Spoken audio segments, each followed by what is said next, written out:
بسم الله الرحمن الرحيم. السلام عليكم ورحمة الله وبركاته. إن الحمد لله نحمده ونستعينه ونستغفره ونعوذ بالله من شرور أنفسنا ومن سيئات أعمالنا. من يهده الله فلا مضل له ومن يضلل فلا هادي له. وأشهد أن لا إله إلا الله وحده لا شريك له. وأشهد أن محمدا عبده ورسوله. يا أيها الذين آمنوا اتقوا الله حق تقاته ولا تموتن إلا وأنتم مسلمون. يا أيها الناس اتقوا ربكم الذي خلقكم من نفس واحدة وخلق منها زوجها وبث منهما رجالا كثيرا ونساء واتقوا الله الذي تساءلون به والأرحام إن الله كان عليكم رقيبا.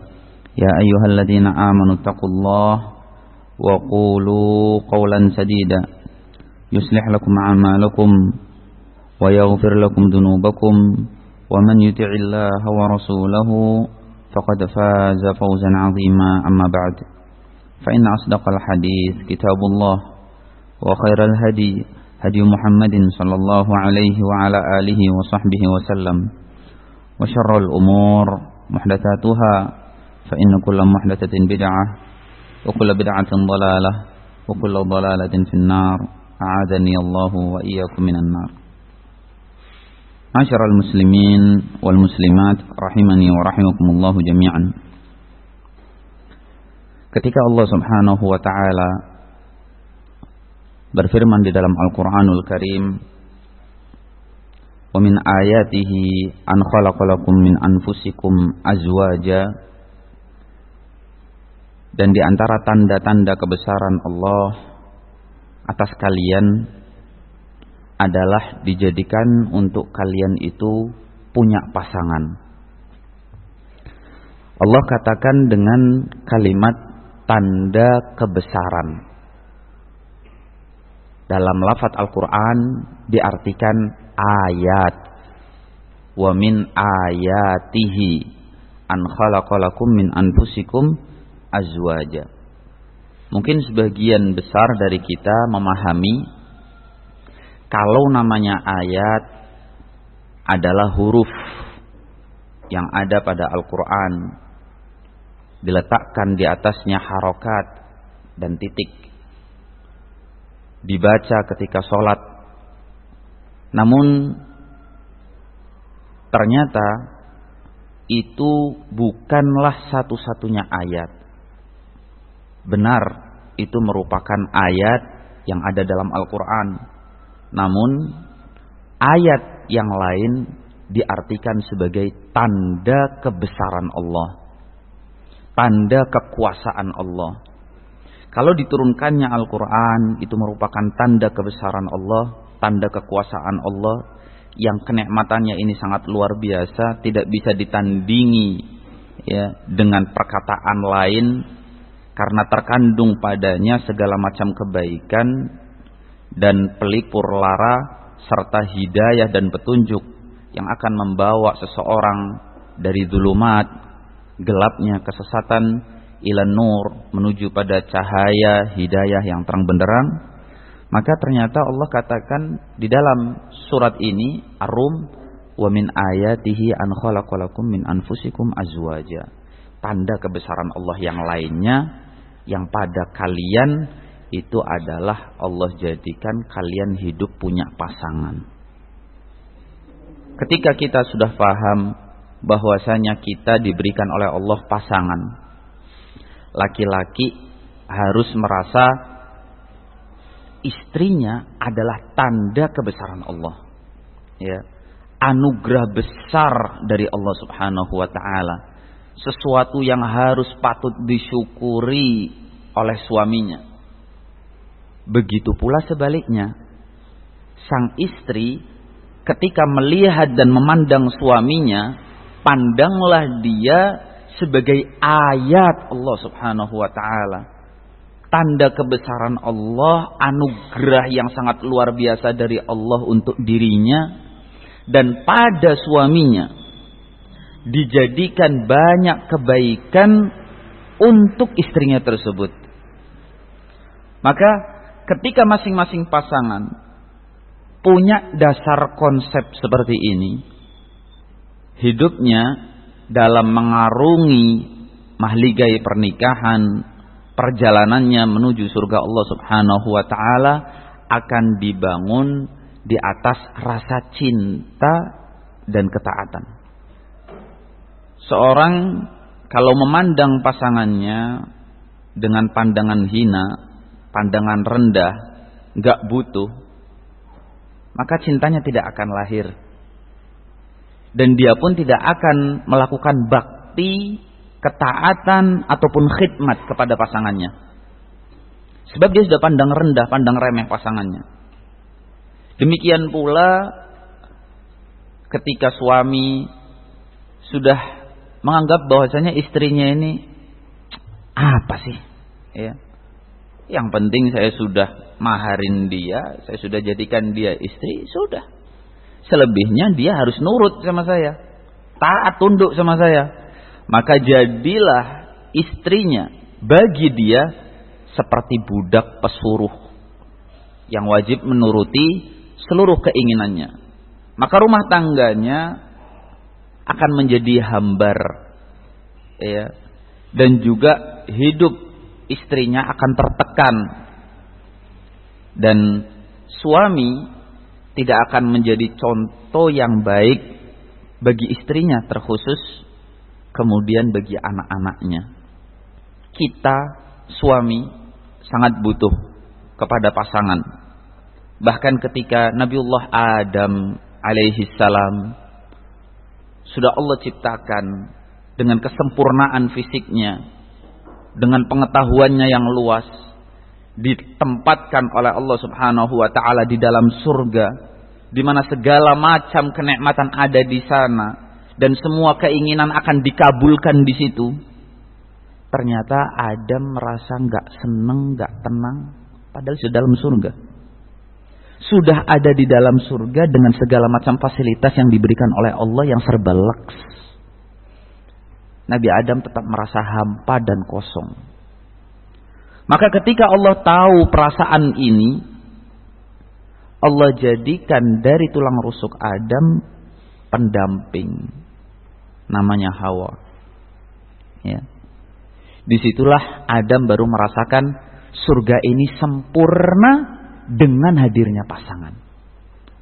Sempurnanya surga dengan hadirnya pasangan. Sebagaimana surga saja masih kurang kalau nggak ada pasangan, bagaimana dengan rumah tangga? Walaupun rumahnya kamu megah, fasilitasnya serba ada, tapi ketika kamu merasa hampa, kosong, adanya pasangan seperti tidak adanya pasangan, itu rumah tangga akan jadi hambar. Ya. Rumah tangga tidak akan merasa nikmat. Fabarakallahu fikum.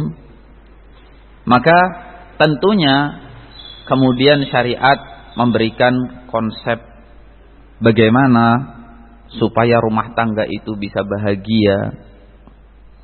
Bagaimana caranya agar suami istri itu bisa saling cinta dan masing-masingnya melakukan hak dan kewajibannya diatur oleh syariat. Ya. Ada hak suami, ada hak istri. Namun juga itu tidak bisa diraih dan tidak boleh direbut sampai suami menunaikan kewajibannya dan istri pun menunaikan kewajibannya. Kamu belum menunaikan kewajiban tapi menuntut hakmu, itu tidak masuk akal. Atau bahkan kamu akan merampas hak itu dalam keadaan dia yang seharusnya memberikannya dengan suka hati, suka rela, ya, pasangan itu justru dirampas, direbut, dipaksa, ditekan untuk menunaikan haknya. Maka ketaatan ini bukan bersumber dari ketaatan yang berasal dari cinta, tapi ketaatan yang bersumber dan berasal dari rasa takut. Sebab nantinya akan berbeda. Seorang istri taat sama suaminya dengan rasa cinta, dengan istri yang taat kepada suaminya karena rasa takut. Bedanya apa? Kalau istri taat sama suaminya karena cinta, maka dia dengan sukarela berkhidmat untuk suaminya siang, pagi, sore, malam, karena dia cinta. Suaminya ada di depannya, dia akan tunduk taat terhadap perintah dan arahannya. Saat suaminya pergi, istri tadi juga tetap ingat pesan-pesan dari suaminya, nasihat-nasihat dari suaminya, wanti-wanti dari suaminya, dan dia akan jaga pegangi itu karena dia cinta.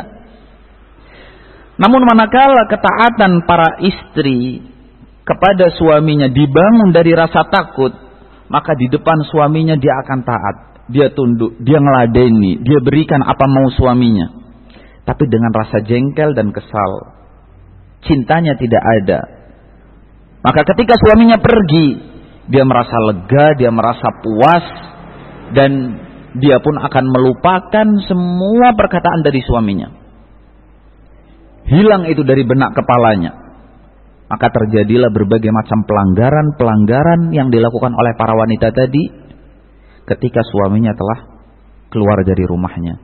Ternyata di mata suaminya yang taat, dia melakukan itu bukan karena landasan cintanya, namun karena dasar ketakutannya. Fabarakallahu fikum. Maka di sini kita ingin mengangkat tema cinta dan ketaatan menuju surga Allah Subhanahu wa taala dari para istri kepada suaminya. Karena nanti kalau Allah Subhanahu wa taala memudahkan kita untuk mengkajinya, ada dari suami kepada istrinya.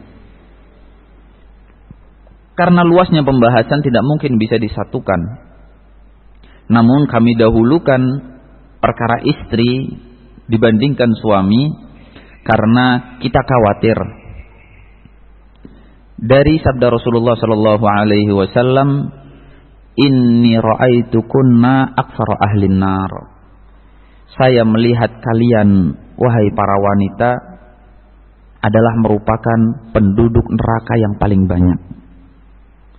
Maka yang harus pertama kali diselamatkan adalah para wanita. Yang lebih dulu harus diingatkan adalah para wanita. Yang lebih dulu berhak untuk dididik adalah para wanita. Dan baiknya mereka akan berdampak jauh lebih besar dalam urusan mujtama, dalam perkumpulan, dan juga dalam keturunannya dibandingkan baiknya para suami. Fabarakallahu fikum. Ma'asyaral ikhwah rahimani wa rahimakumullahu jami'an. Seorang suami ketika dia memiliki istri, tentunya dia sangat senang ketika suaminya dicintai oleh istrinya. Ketika istrinya begitu taat kepadanya. Dan itu memang haknya suami. Ya, seorang suami haknya adalah untuk ditaati.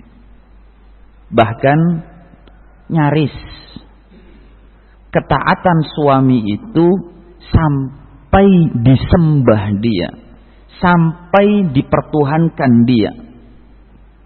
Nyaris sampai pada tahap itu. Rasulullah sallallahu alaihi wasallam bersabda di dalam hadis yang sahih, "Lau kuntu amiran ahadan an yasjuda li ahadin la amartul mar'ah an tasjuda li zawjiha li'izami haqqihi 'alaiha." Kalau saya boleh diperintahkan untuk menyuruh seseorang sujud kepada orang lain, niscaya yang akan saya perintahkan adalah para istri untuk sujud kepada suaminya. Namun itu tidak boleh, karena itu tanda dipertuhankan. Seandainya ini boleh, yang saya akan suruh adalah para istri. Hadis ini muncul dari sahabat Mu'adz ibnu Jabal yang ketika itu pergi ke Syam, kemudian dia melihat bagaimana takzimnya, penghormatannya orang-orang manusia kepada para alim ulamanya. Di Syam kala itu menghormati ulamanya sampai sujud masyarakatnya di bawah kaki para alim ulama. Maka Mu'adz bin Jabal dalam hatinya berazam dan mengatakan, saya nanti nyampe ke Madinah, pulang dari Syam ini, saya akan langsung tersungkur sujud di bawah kakinya Rasulullah sallallahu alaihi wasallam.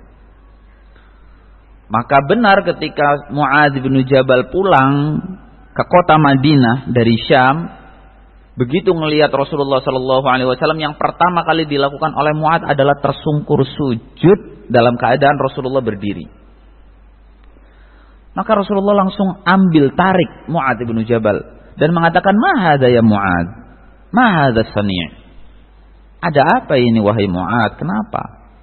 Kemudian Mu'adz menceritakan bagaimana takzimnya masyarakat kepada alim ulamanya sampai mereka sujud ya Rasulullah di Syam. Maka saya pingin untuk sujud kepadamu karena kamu yang paling alim. Kamu Nabi, kamu Rasul. Maka Rasulullah mengatakan, kalau seandainya saya boleh untuk memerintahkan orang itu sujud kepada orang lain, yang saya akan perintahkan adalah para istri untuk sujud kepada suaminya. Karena apa? Sangat terhormat para suami itu, sangat layak untuk diagungkan suami itu, dan patuh, tunduk, taatnya para istri kepada suami itu sangat luar biasa.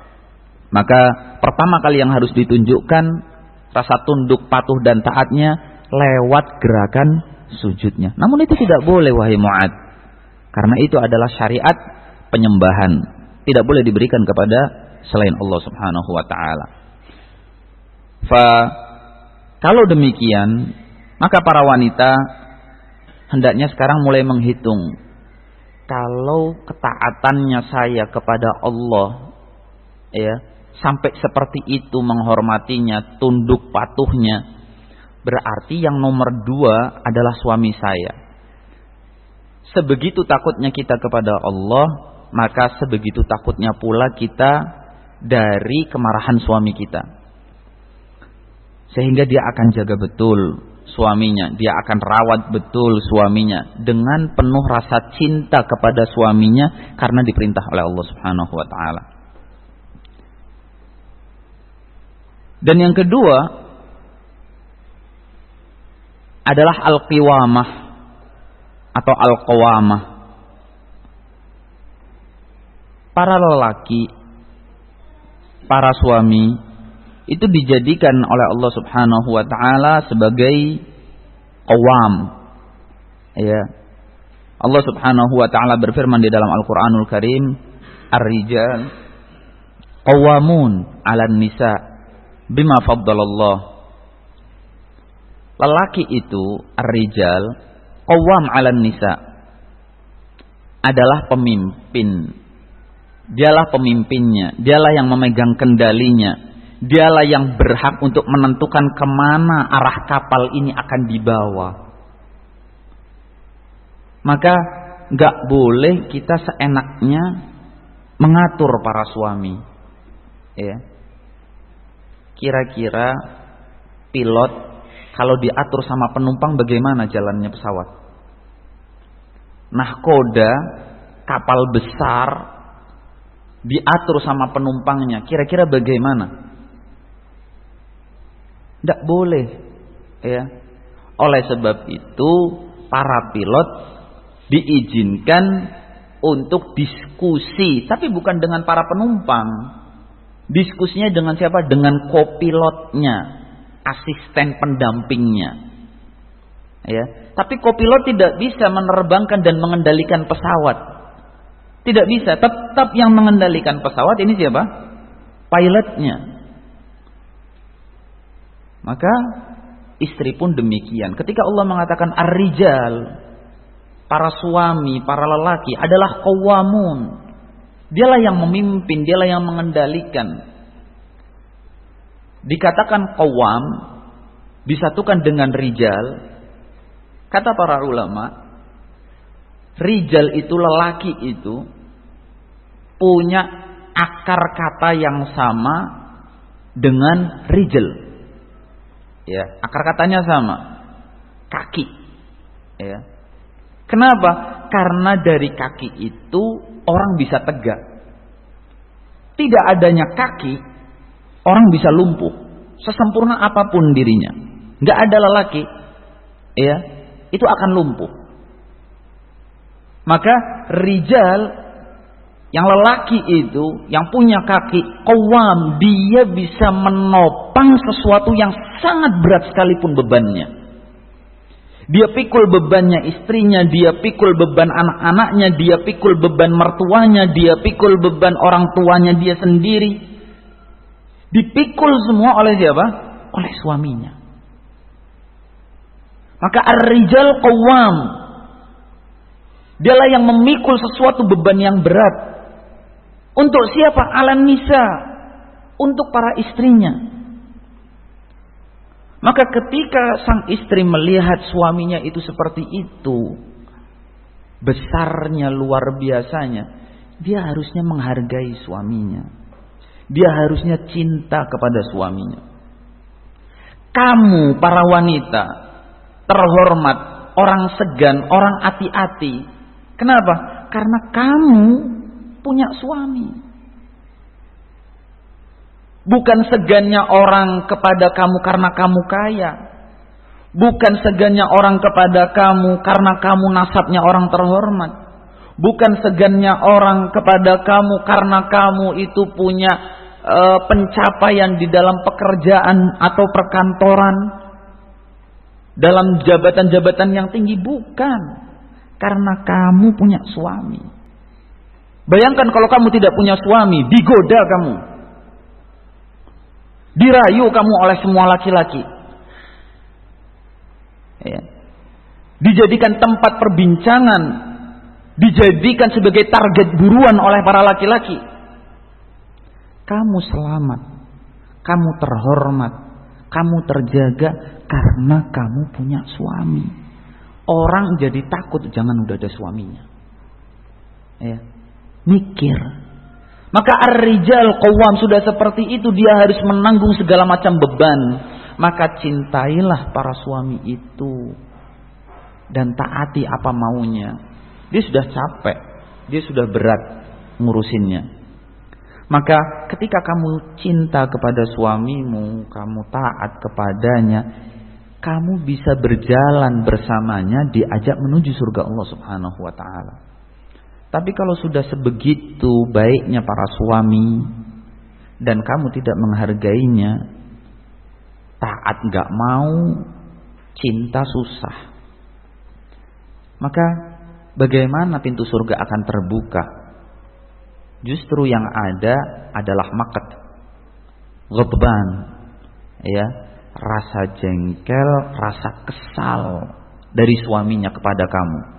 Kira-kira kalau suami kesal dan jengkel, namun dia tahan, tidak dia lampiaskan, arahnya kemana? Ke surga? Tentu tidak, hadirin. Nanti kita akan sebutkan bahayanya kalau suami sudah kesal dan jengkel kepada istrinya, dan dia tahan itu. Di dunia, istrinya akan terus terlaknat. Dan di akhirat, aktsaru ahlin nar, yang paling banyak menyebabkan para wanita masuk ke dalam neraka. Ketika ditanya Rasulullah SAW, amin syirkin, amin kufrin ya Rasulullah, apakah karena mereka melakukan kesyirikan dan kekufuran ya Rasulullah? Maka Rasulullah mengatakan tidak, bukan. Lakin yakfurnal ashir, tapi mereka para wanita susah sekali untuk menghargai suaminya. Menghargai suaminya itu susah, ya. Selalu dilecehkan dan direndahkan. Padahal dia qawwam, yang membuat rumah tangganya ini bisa berdiri di atas kakinya. Tapi ketika suaminya bawa sedikit rezeki, dia mengatakan ini nggak cukup, Pak, Nggak cukup, Bib. Kebutuhan kita banyak, ini itu. Disebutkan semua kebutuhan-kebutuhannya. Setelah itu mengadu kepada ustadznya. Ya Ustadz, saya punya suami. Apakah saya harus cinta dan taat kepada dia dalam keadaan nafkah saya kurang dikasih sama suaminya? Maka ustadznya akan membimbingkan. Kalau ustadznya itu cerdas, ustadznya itu bijaksana, dia akan mengarahkan para istri tadi. Komunikasikan segala sesuatunya dengan baik. Ya, komunikasikan sesuatunya yang baik. Kenapa? Karena kalau memang para suami ini dia sudah maksimal kerjanya, dia udah berusaha keras, keluar siang, pulang sore, kadang malam, bahkan kadang telat pulangnya, setelah nyampe rumah bawanya sedikit. Suami sudah berusaha maksimal dan dia juga nggak mau kalau bawa segitu sebetulnya. Dia juga bingung, ini saya keluar mau apa kalau bawanya cuma segini. Di belakang saya masih butuhnya banyak ini dan itu. Dia sudah mikir, dia berusaha ya, untuk memenuhi kebutuhan rumahnya. Tapi dia harus pulang dengan bawa uang seadanya dari keringatnya dan rezeki itu halal. Jangan para suami akhirnya direndahkan dan dilecehkan. Justru dialah yang harus lebih disayang oleh istrinya. Dialah yang harus lebih didukung. Ketika disyukuri pemberian yang suaminya yang sedikit itu, kemudian dia menenangkan suaminya dan tetap mensupport suaminya, suami itu akan merasa senang dihargai. Dan dia akan berusaha besoknya akan jauh lebih baik lagi demi istrinya. Dan dia yakin keluar rumahnya dengan membawa doa istrinya akan semakin melancarkan rezekinya. Seperti itu. Tapi kalau sudah direndahkan, dilecehkan, tidak dihormati dan selalu mengatakan ini kurang, nah bahaya. Maka dikomunikasikan. Jangan sampai ya keinginan kita melebihi batas keuangan kita. Kalau keinginan kita melebihi batas keuangan kita, maka keinginan kita yang diturunkan mengikuti batas keuangan kita. Tapi kalau keuangannya bagus, keuangannya baik, ya silakan. Keinginannya kamu banyak, tidak masalah. Jangan suaminya yang dituntut dalam keadaan dia sudah berusaha, kerja keras, namun Allah Subhanahu wa taala mentakdirkan memang segitu. Ingat, kerja keras dan berusaha totalitas. Rasulullah Shallallahu alaihi wasallam mensifati bagaimana istri yang salihah. Kata Rasulullah Shallallahu alaihi wasallam, khairu nisa'in raqibnal ibil salihu nisa'i Quraisy. Sebaik-baik wanita yang menunggangi unta adalah wanita soleh dari kaum Quraisy. Kenapa diartikan sebaik-baik wanita?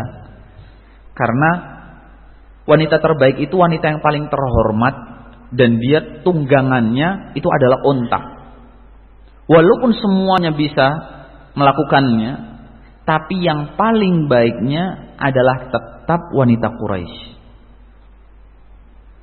Kenapa? Karakter mereka dikatakan soleh. Ahnahu ala waladin fi sughrihi wa ar'ah. Karena mereka para wanita Quraisy paling sayang kalau sama anak. Paling sayang sama anak. Dan mereka sangat memperhatikan dan merawat anaknya.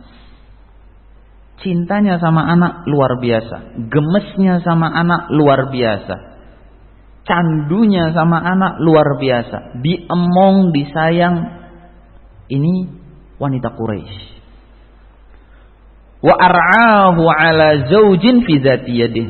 Dan sangat menghargai dan menyayangi pemberian suaminya. Gak pernah mengatakan kepada suaminya, kok cuma dapatnya segini, kok bawanya segini bang, di rumah ininya belum bayar, ininya belum bayar, ininya belum. Syukuri dulu, terima dulu ya. Ini tidak suaminya datang pintunya tidak dibukakan, tidak disambut. Istrinya entah berbaring atau di dapur, tidak menyapa suaminya dengan senyum dan dandanan rapih. Kemudian ketika dikasih, suaminya juga malu, sudah mau ngasihnya sedikit, sikap istrinya seperti itu. Maka bagaimana rumah tangga yang seperti ini akan muncul rasa cinta di tengah-tengahnya. Dan bagaimana ketaatan itu akan diberikan. Sehingga suaminya padahal cuma minta kopi. Apa? Kalimat dari istri, kopa kopi, uang cuma segitu, kopa kopi. Ya. La haula wala quwata illa billah. Sampai kopi pun tidak dihargai. Saking malunya apa yang dilakukan suami akhirnya bikin sendiri. Demi Allah, wanita yang seperti ini, istri yang seperti ini hendaklah mengoreksi diri dan takut karena Allah Subhanahu wa taala. Ya. Jangan sampai nanti Allah Subhanahu wa taala ambil kenikmatan itu dan digantikan dengan sesuatu yang sangat menyedihkan. Karena kenikmatan dari Allah kalau tidak dijaga dan tidak disyukuri, maka dia akan berganti dengan nikmah namanya. Barakallahu fikum. Kemudian yang ketiga, hak suami yang harus ditunaikan oleh istri adalah ta'atuhu muqaddam 'alal walidain. Ketaatannya kepada suami lebih dikedepankan dibandingkan ketaatan istri terhadap orang tuanya sendiri. Tentunya para suami yang bijaksana, dia akan membiarkan istrinya untuk tetap berbakti kepada orang tuanya sendiri, yang statusnya mereka sebagai mertua si suami. Dibiarkan pengen bakti, mungkin pengen telepon, pengen kangen-kangenan, dibiarkan. Tapi manakala hal ini sampai menyepelekan atau mengurangi ketaatannya kepada suami, suami berhak meminta berhenti. Lagi telepon, berhenti dulu, saya lapar, saya pengen disiapkan makanan. Ya berhenti. Ya. Taatnya kamu kepada suami mutlak. Mutlak ketaatannya. Kecuali kalau memang itu untuk perkara perintah maksiat. Perintah maksiat itu apa? Perintah maksiat adalah perintah yang melawan Allah Subhanahu wa taala. Suaminya minta untuk berhubungan ya, secara biologis dalam keadaan istrinya haid atau lewat duburnya. Ini maksiat, tidak perlu ditaati. Ya. Atau suaminya meminta untuk istrinya berdandan yang cantik karena dia tidak suka dandanannya, dia minta istrinya cukur alisnya. Kemudian model alisnya biar jadi seperti ini, dilukis pakai pensil, ya, biar modelnya bisa lebih tebal, lebih lebar dan lebih cantik. Itu juga tidak boleh ditaati, karena urusannya adalah maksiat. Atau ketika suaminya meminta, saya malu kalau kamu ketemu teman-teman saya atau keluarga saya dalam keadaan berhijab, lepas hijabmu. Ini juga sama, tidak perlu ditaati karena urusannya maksiat. Namun selain daripada maksiat, ketaatannya mutlak, ya, lebih dikedepankan ketimbang ketaatannya kepada siapapun. Fabarakallahu fikum. Nah, kebanyakan dari kita justru sebaliknya, suami menjadi dinomorduakan, taatnya kepada ibu istrinya sendiri, ya, sehingga suaminya selalu direndahkan. Suaminya selalu dinomorduakan. Ibunya minta begini, Pak. Bapak minta begini. Loh, ini gimana konsepnya? Kalian itu para wanita sudah diberikan oleh orang tua kalian sendiri kepada suami kalian. Udah diberikan.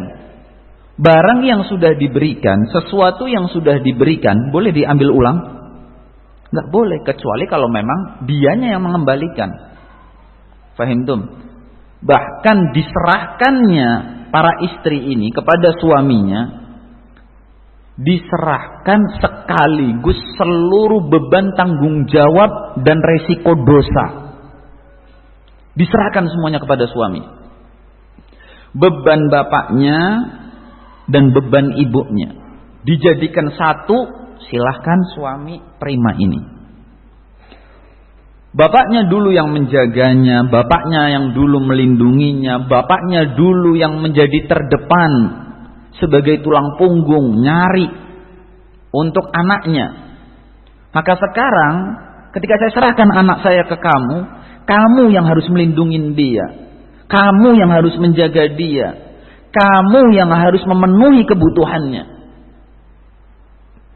Ini suami diserahkan oleh orang tuanya. Ibunya juga sama. Dulu saya yang selalu menyayanginya, dulu yang saya selalu mendengar curhatnya, dulu saya yang menenangkan perasaannya kalau lagi kalut, kalau lagi nggak nyaman. Maka sekarang saya serahkan tugas itu kepada kamu. Kamu juga yang harus menenangkan dia ketika dia lagi kalut. Kamu juga yang harus mau mendengarkan ceritanya, curhatannya. Jangan kamu nyampe rumah kemudian mengatakan kepada istri, saya capek kerja seharian, nanti aja ceritanya. La haula wala quwata illa billah. Ini tidak boleh.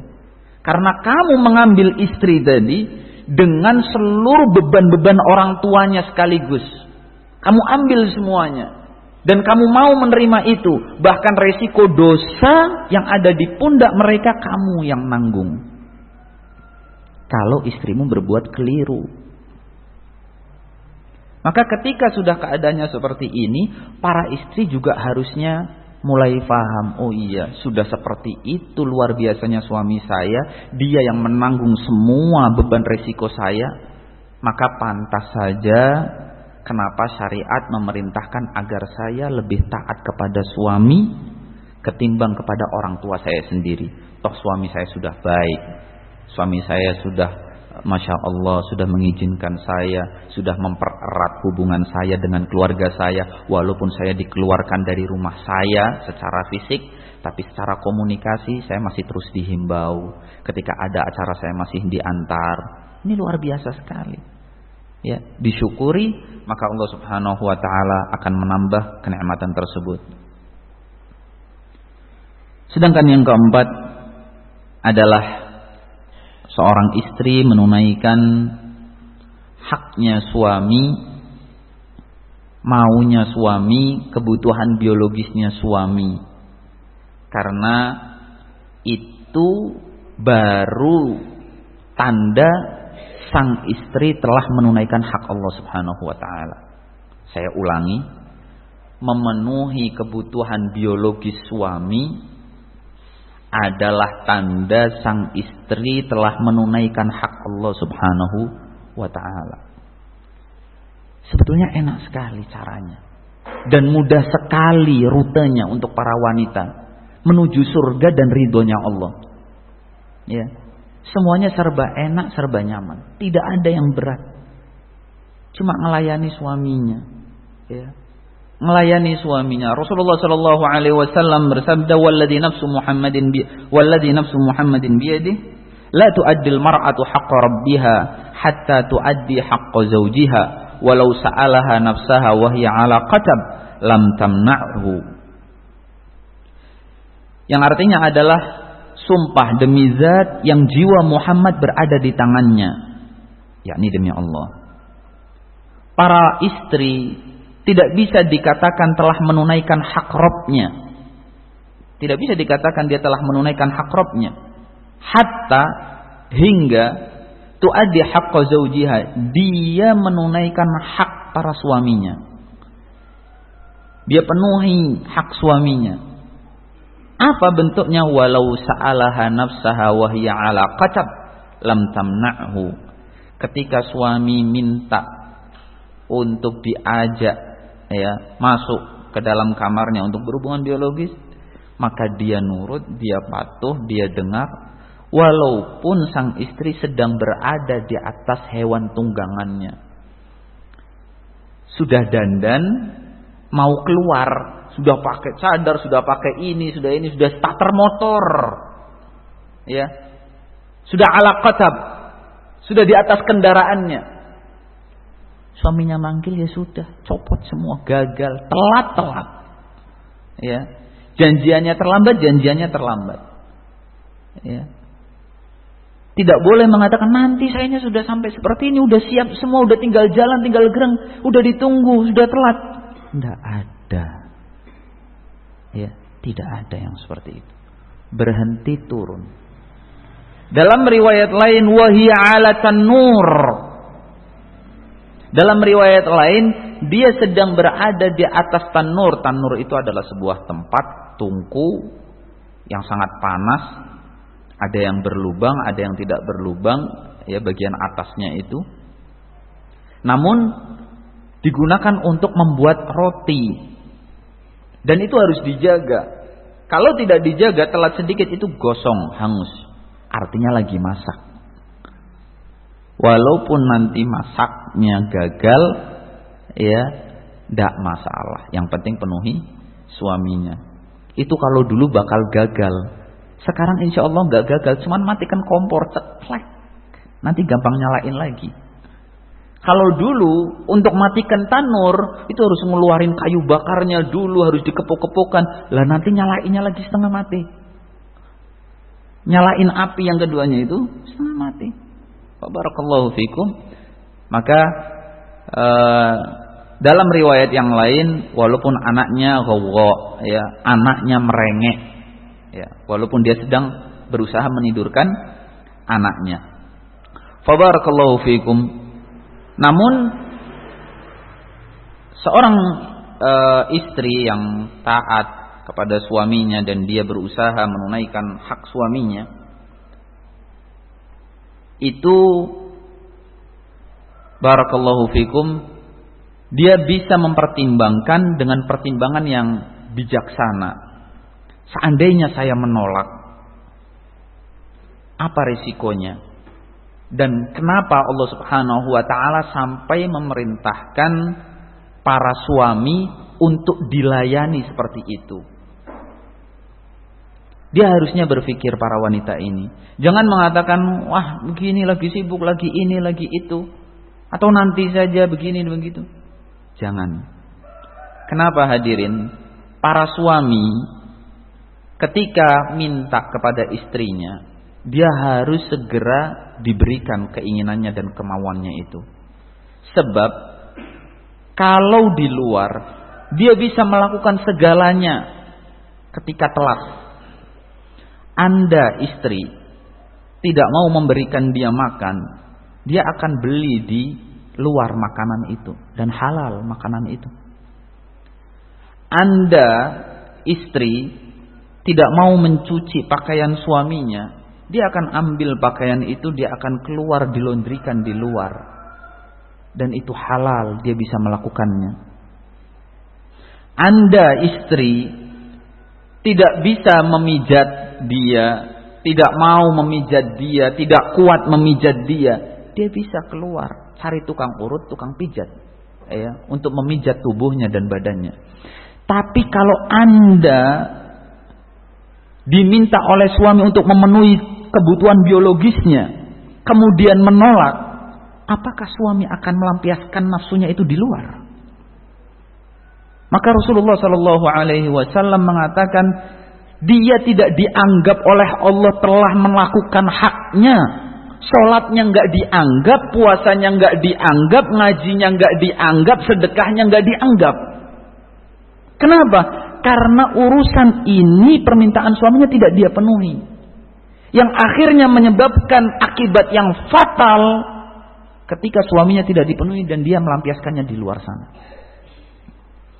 Ketika dia melakukan yang haram, siapa yang berdosa? Suami, istrinya yang pertama kali berdosa, baru kemudian suaminya, karena dialah penyebab utamanya.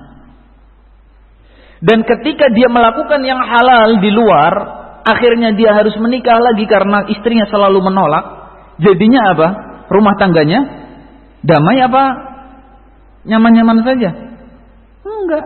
Bergejolak dan panas karena suaminya beristri dua. Padahal kebutuhannya simple, ya. Dia cukup minta untuk dipenuhi saja. Maka barakallahu fikum, ini yang harus difahami oleh para wanita dan direnungi baik-baik. Kenapa syariat Allah Subhanahu wa taala begitu memperhatikan perkara ini? Kemudian yang kelima adalah menunaikan hak suami adalah cara tercepat bagi wanita sekaligus cara termudahnya untuk masuk ke surga Allah Subhanahu wa taala melalui pintu mana saja yang dia mau. Bayangkan, lewat pintu mana saja yang dia mau, terserah dia mau milih surga yang mana saja. Bagaimana itu? Ya. Sepele sekali caranya, mudah sekali caranya. Kata Rasulullah sallallahu alaihi wasallam, "Idza shallatil mar'a khamsaha wa shamat syahraha wa hafizat farjaha wa ata'at zawjaha, qila laha dukhuli min ayyi abwabil jannati syi'ti." Kata Rasulullah SAW, kalau perempuannya itu sudah sholat 5 waktu, sudah puasa Ramadan, sudah menjaga kehormatannya, dan dia cukup taat dengan mau suaminya, taat perintah dari suaminya, maka dia akan dikatakan ketika sudah meninggal nanti, silakan masuk surga lewat pintu mana saja yang kamu mau. Begitu mudahnya masuk surga bagi para wanita, tidak seperti laki-laki yang dihisab dirinya, yang dihisab istrinya, yang dihisab juga anak-anaknya, yang dihisab orang tuanya. Panjang, ya. Maka para wanita dan para istri, kalau sudah dapat rumus yang begitu mudah, tentu sangat mengherankan ketika mereka menganggap bahwa surga itu masuknya susah. Ya, adanya kita jadi penduduk neraka. Padahal enggak. Ya, wong kamu sudah sholat 5 waktu, kamunya sudah puasa, kamunya sudah menutup aurat dan jaga kehormatan. Sudah, caranya tinggal tunduk mau suaminya apa. Dan suami kita itu tidak pernah memerintahkan yang jelek. Yang ada, mah atau mi, nanti ada kajian ikut ya. Mah, mi, itu tangannya kelihatan ditutup. Itu kerudungnya kebuka, kesingkap, rambutnya kelihatan ditutup. Jangan pakai minyak wangi yang ini, aromanya terlalu kuat, yang ini saja, yang lebih ringan. Yang penting bau badannya tidak kecium. Ya. Begitu mudahnya permintaan para suami dari istrinya. Tidak terlalu banyak menuntut. Ya. Tidak terlalu banyak menuntut. Maka kenapa berat para istri itu untuk mentaati para suaminya? Atau jangan-jangan memang tidak tertarik untuk masuk surga lewat pintu mana saja yang dia mau dan memilih tempat surganya sendiri. Fabarakallahu fikum. Dan yang keenam adalah talbiyatu haqqihi fil firash. Jangan sampai pernah menolak ajakan dari suaminya. Dimanapun dia meminta, dalam keadaan apapun dia meminta, dan pada saat posisi seperti apapun istrinya, ya, harus tetap mengikuti mau suaminya. Ketika dia ada tamu, sang istri kedatangan tamu, kemudian suaminya minta, ya sudah, minta maaf sama tamunya, maaf saya lagi ada urusan, nanti insya Allah kita sambung lagi. Ya, sudah, tamunya dipersilahkan untuk pulang, dia penuhi kemauan suaminya. Atau dalam keadaan apapun, ya, selama itu bukan keadaan yang beresiko. Sekedar beresiko itu tadi keadaan haid, itu beresiko, tidak boleh, ya. Istri dipaksa untuk memenuhi hasrat biologis suaminya dalam hubungan jima. Kemudian yang kedua adalah sakit, yang mana dokter sudah mengatakan kepada si suami, istri Anda sakit, ya, dan dia berisiko begini. Maka perhatikan kesehatannya. Maka jangan dituntut istri itu tadi. Atau sang istri sedang dalam masa nifasnya atau semacamnya. Maka ini semua adalah keadaan-keadaan yang dijadikan sebagai pertimbangan udzur syar'i. Namun selain daripada itu tidak dijadikan pertimbangan. Dalam keadaan apapun, bagaimanapun posisinya, seperti apapun kesibukannya, tinggalkan dan ikuti mau suami. Jangan sampai suami itu kesal, suami itu mangkel dan dia hanya memendam perasaan itu. Ya, dia pendam.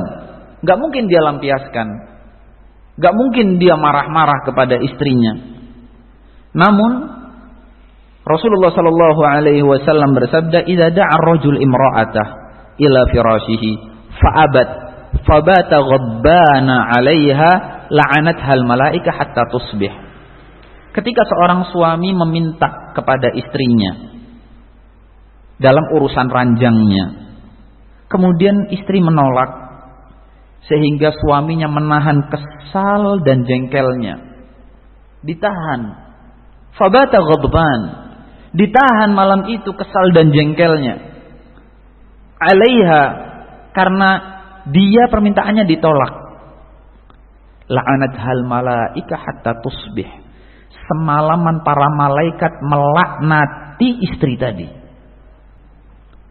Bayangkan para malaikat yang sebagus itu, sebaik itu, sesuci itu, sedekat itu dengan Allah Subhanahu wa ta'ala, tidak pernah melakukan kejahatan, tapi begitu melihat istri yang seperti itu, dia langsung melaknati wanita tadi. Seluruh malaikat yang ada di langit dan yang ada di bumi melaknati wanita tadi hatta tusbih, sampai subuh. Fabarakallahu fikum. Dan ini bukan batasan. Dan ini bukan batasan. Bisa jadi kalau suaminya berlanjut jengkelnya dan kesalnya, maka tidak berhenti laknat itu tadi. Sehingga ini sangat mengkhawatirkan. Dan para istri, para wanita hendaklah memperhatikan hal ini. Semoga Allah Subhanahu wa ta'ala menjadikan bagi mereka kemudahan dalam menjalankan haknya, dalam menerima haknya dan menunaikan kewajibannya, karena itu merupakan hak suaminya. Yang ketujuh adalah luzum baitiha wala takhruj illa biiznih. Kami jadikan ini yang terakhir. Tetap tinggal dia di rumahnya, wala takhruj illa biiznih. Yang senang dengan rumah, ya, yang bahagia tinggal di rumah, dan jangan dia keluar rumah kecuali memang telah diizinkan oleh suaminya. Kenapa hadirin? Yang pertama, Allah Subhanahu wa ta'ala berfirman, wa qarna fi buyutikun. Allah yang memerintahkan kamu harus qarn. Qarn itu artinya lebih dibandingkan uskun. Uskun itu tinggal. Tapi kalau qarn itu mendekam, gak keluar-keluar. Ya, dia didekami terus, gak pengen keluar. Mau keluar kemana aja malas. Pengennya di dalam rumah. Itu istri yang solehah justru seperti itu. Maunya di dalam rumah, gak pengen keluar. Dia ajak mana? Enggak, bang, saya di sini aja. Kecuali kalau memang suaminya, ayo mumpung saya ada rezeki, saya pengen ini, wah silahkan, sama suaminya. Tapi tidak sebentar-sebentar, Pak saya mau keluar ya, mau kemana? Belanja, ya kan saya barusan belikan, nggak pengen beli yang ini, seleranya dia. Pengennya keluar, telepon lagi pengen ikut arisan, telepon lagi pengen ini, telepon lagi pengen ini, telepon lagi pengen. Jadi tidak betah di rumahnya, tidak lama tinggal di rumahnya. Hal ini tidak baik. Allah mengatakan waqarna fi buyutikun wala takhruj. Dan yang kedua, ketika Aisyah radhiyallahu taala anha mendapati ujian musibah besar, yaitu haditsul ifk, ya. Sebuah isu bahwa Aisyah berzina. Semua berbicara, satu kota Madinah. Maka Rasulullah SAW menjadi menghindar, nggak pulang ke rumah. Nggak pulang ke rumah. Aisyah sedih, semua orang berkata seperti itu, dan suaminya nggak mau nemuin dia. Maka kesedihan ini menjadikan Aisyah pengen pulang ke rumah orang tuanya, ke rumah Abu Bakar As-Siddiq. Pengen pulang, dekat rumahnya. Rumahnya Aisyah ke rumahnya Abu Bakar As-Siddiq dekat. Tapi Aisyah tidak bisa keluar dari rumahnya karena belum izin dari Rasulullah SAW, dan Rasulullahnya belum pulang. Padahal Aisyah pengen dapat sentuhan orang tuanya, paling tidak bisa melipur laranya. Tidak. Ya. Lah kalau perempuan zaman sekarang ada masalah, langsung pergi ngadu ke orang tuanya, nggak butuh izin sama suaminya. Ya. Saya ada masalah kok. Masalahnya sama dia lagi. Pulang aja langsung ke rumah orang tua saya. Maka istri yang solihah tidak demikian. Istri yang solihah tidak demikian. Dan demikian pula terjadi hal yang sangat mengerikan manakala para istri terbiasa keluar rumah. Ya. Kalau sama suaminya diam di rumah. Tapi suaminya baru keluar 10 menit, 15 menit, dia langsung cabut keluar rumah juga.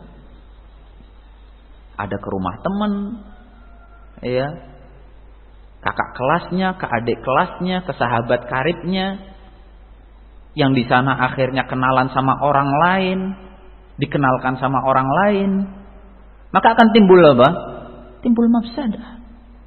Timbul mafsadah. Rata-rata hancurnya rumah tangga yang disebabkan oleh para wanita karena istrinya itu keluar rumah. Istrinya keluar rumah. Begitu dia keluar rumah, dia ngelihat rumah temannya, kok ada kulkas, kok ada ini bagus, itu bagus. Pulang dia ke rumah suaminya ngambek karena kulkasnya kurang, jelek, nggak dingin, ya, kecil, atau rumahnya nggak lengkap, ini itu, nuntut sama suaminya.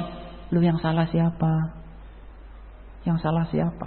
Anda yang sering mampir-mampir ke rumah-rumah itu, sehingga selalu melihat fasilitas yang fasilitas yang lengkap, akhirnya menjadi membanding-bandingkan dan tidak mensyukuri nikmat suaminya. Sering terjadi keributan. Atau bukan karena urusan materi, ya, tapi karena urusan telinga. Urusan telinga, perempuan itu paling mudah tergoda lewat telinganya. Dia omongin kata-kata manis, dia omongin kata-kata lembut, dirayu sedikit, dia akan terbuai dan ikut. Sedangkan di luar itu semuanya buaya darat. Ya. Banyak sekali mereka laki-laki yang hidung belang yang mengincar para istri-istri orang. Lah kalau kamu kenal sama mereka, kamu sering keluar rumah, dapat omongan sedikit, dapat rayuan sedikit, digoda sedikit, selesai. Cintamu kepada suami luntur. Ketaatan dan baktimu kepada suami tidak ada. Bahkan engkau pun tidak menjadi sudi untuk dipegang dan disentuh oleh suamimu. Akhirnya apa? Lari dengan pria lain. Sebabnya apa? Keluar rumah. Dan sekarang kita berlindung kepada Allah Subhanahu wa taala, semoga Allah melindungi kita, keluarga kita, dan anak keturunan kita dari jeleknya sarana di zaman sekarang. Dengan adanya handphone, dipeganginya handphone, istri tidak keluar rumah, tapi berbagai macam aplikasi bisa terinstal di handphone. Dari aplikasi chattingan, dia bisa untuk berinteraksi. Dari aplikasi game, ya, dia bisa install dan dia bisa berkomunikasi. Dia tidak keluar rumah, tapi jaringannya lebih luas, dan dari situ akan menyebabkan dia akan tercongkel dari dalam rumahnya. Kehancuran dalam rumah tangga berasal dari yang seperti ini. Ya. Maka para istri dituntut oleh syariat tinggal di rumah, yang seneng sama rumah. Ngapain Ustadz di rumah? Rumah itu surganya kamu. Nikmati surganya kamu. Kamu dekor rumahnya kamu sendiri. Oh, hari ini saya mau nyambut suami pakai baju ini. Saya ini tak siapkan dulu bedaknya, tak siapkan dulu dandannya. Kemudian nanti rumahnya, oh saya pengen nanti mejanya saya geser ke sini. Ya, nanti ininya saya tata ke sini. Nanti mainannya anak-anak saya taruh di sini. Lah nanti sayanya pocongnya kemarin kan saya sudah dari belakang ngasih pocongnya pocong samping, misal. Ya. Oh kemarin saya lipstiknya warna ini, saya pengen nanti lipstiknya warna ini. Dinikmati di rumah. Kemarin saya baunya, rumahnya bau warna melati, wangi melati. Saya pengen sekarang nuansanya wangi apel. Dinikmati rumahnya, disenangi rumahnya, dicintai tinggal di rumahnya, rawat anak-anaknya, bergembira dengan keluarganya sendiri. Dan ketika suaminya datang, dia disambut dengan senang, cinta, riang. Suaminya datang, sini Bi, duduk. Capek sekali, iya, tak ambilkan minum ya Bi. Ambilkan minum dulu. Ditaruh barang-barangnya. Setelah lama istrinya nunggu. Dia pengen banyak cerita ini kepada suaminya. Pengen cerita tentang anaknya, pengen cerita tentang dirinya, pengen cerita tentang rumahnya, pengen cerita. Dia cuma pengen cerita tok. Cerita tok. Gak harus antum kasih solusi para suami. Dengerin ceritanya. Oh iya. Terus. Iya. Enak. Kalau bisa ngasih solusi, alhamdulillah. Tapi mereka para istri tidak butuh untuk selalu dikasih solusi, nggak butuh. Butuhnya cuma mengungkapkan isi hatinya, pengen cerita semuanya, semuanya diceritakan. Lah kalau anaknya 5, dia akan cerita 5-5-nya. Yang ini tadi yang begini, bisa begini. Ah, yang pertama dikasih tahu. Yang kedua begini. Karena anaknya 5, harus nunggu sampai 5-nya selesai. Itu baru anak. Belum nanti dapurnya, belum nanti rumahnya, belum nanti ada cerita tetangga yang datang ke rumah, belum nanti ada cerita dia habis teleponan sama orang tuanya, belum. Sabar suami. Paling tidak dia senang karena istrinya di rumah. Dan istrinya menikmati rumahnya itu tadi. Dan suami juga sering mengecek handphone istrinya. Jangan install aplikasi ini, aplikasinya yang lain aja, ya. Batasi aplikasinya, batasi ya dengan pengarahan. Bukan dilepaskan kemudian dia nggak tahu arahnya kemana istrinya, dengan siapa dia berkomunikasi, ya. Maka ini semua berbahaya.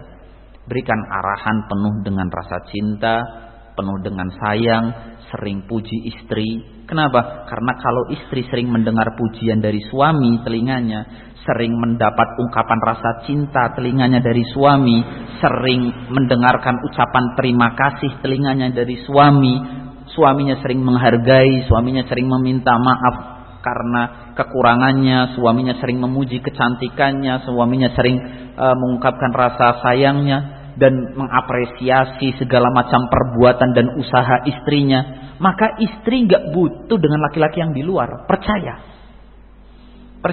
Karena istri itu butuhnya telinganya itu disenangkan. Ketika dia tidak mendengar itu dari suaminya yang halal, dia akan senang ketika dipuji oleh laki lain.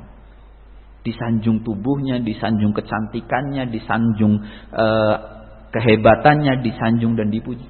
Karena dia rindu itu, dia tidak dapat dari suaminya, maka dia akan terbuai dengan laki-laki lain. Tapi kalau dia sudah merasa cukup dari suaminya, dia merasa nikmat dari suaminya, dia nggak urusan dengan yang di luar sana.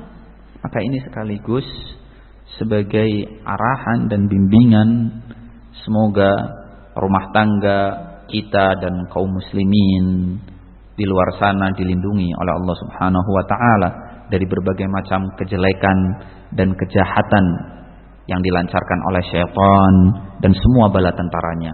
Dan semoga rumah tangga kita dan kaum muslimin diberikan oleh Allah Subhanahu wa taala menjadi rumah tangga yang penuh dengan sakinah, mawaddah, warahmah, penuh rasa cinta, penuh dengan rasa sayang, sehingga rumah tangganya itu tenang, ya, mudah untuk melakukan ketaatan dan bakti karena yang dilihat adalah perintah dari Allah Subhanahu wa ta'ala, dan semua hikmah dari perintah Allah itu sangat besar.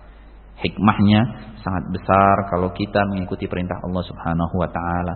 Sebaliknya kalau kita mengabaikan perintah Allah, niscaya rumah tangga kita akan hancur, dan ternyata kita sendiri yang telah menghancurkannya. Semoga yang sedikitnya ini bermanfaat untuk anak pribadi dan antum semuanya, dan apabila ada salah dan kelirunya anak mohon maaf.